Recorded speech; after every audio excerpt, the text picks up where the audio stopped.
But in the West, I have found, and this might be because we're getting a little bit, you're older than I am. But stop it. But if you go back, I think people had a harder time being with unbelievers because unbelievers are messy and do things that other believers cringe at. That's why you don't bring them to church. They come to church and they get so embarrassed when they realize that the way they're dressed is not appropriate. Using that curse word during a worship service is probably not appropriate. Coming with different women on different Sundays is not appropriate. And so we wrote an article, you can Google online, the 7 reasons why you don't bring new believers to church. Brother, this is not anti-church. It's just that when the moment you bring a seeker, a new believer to a church like the one that you and I love, and the pastor that I love tremendously, is that they're basically told to come in, sit down, be quiet. You don't have to study the Bible because that guy up there is going to study it for you and give you what it means. You don't have to learn to sing. Somebody's going to sing over you. You don't have to learn to pray. Somebody's going to pray over you. And the moment that you come into a traditional worship service, the people on the platform are going to be active. You're going to be passive. Ruth and I we just beg that when we do our 3-day workshops in churches for a weekend, find a room with tables, get out of the sanctuary.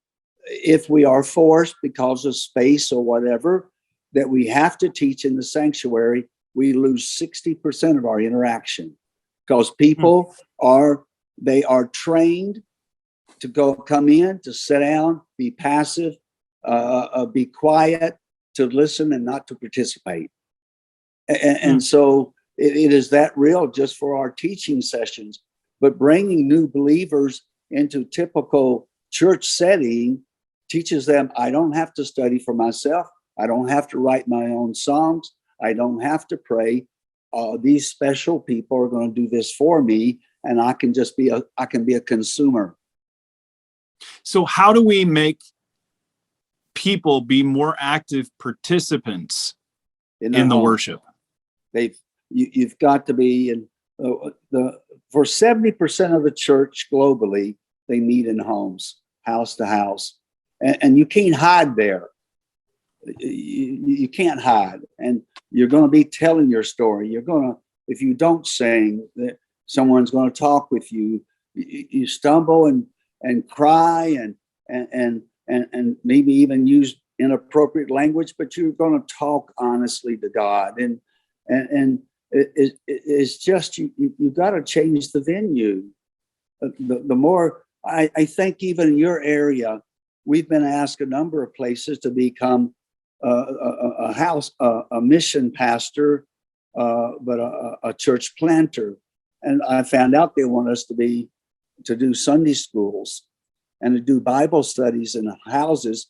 But when it comes to the functions of the church, the baptism, the weddings, the funerals, we have to take them to the mothership. I think a house church, there's nothing they can't do. But it's very threatening because they're very inexpensive. But I think in America, we can't just do house churches. I think we've got to be tied to a more Western style church. But why can't we have 15, 20, 30, where the real life is taking place in homes? And then every so often you come to the mothership, to that God birth building, just so you can see more of the body of Christ and you can have more of a celebration.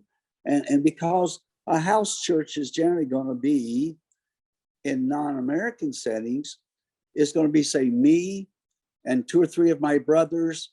And so our kids go to church with their, I sometimes tease and say they're ugly cousins, and you're going with your aunt and uncle. That get old in a few years.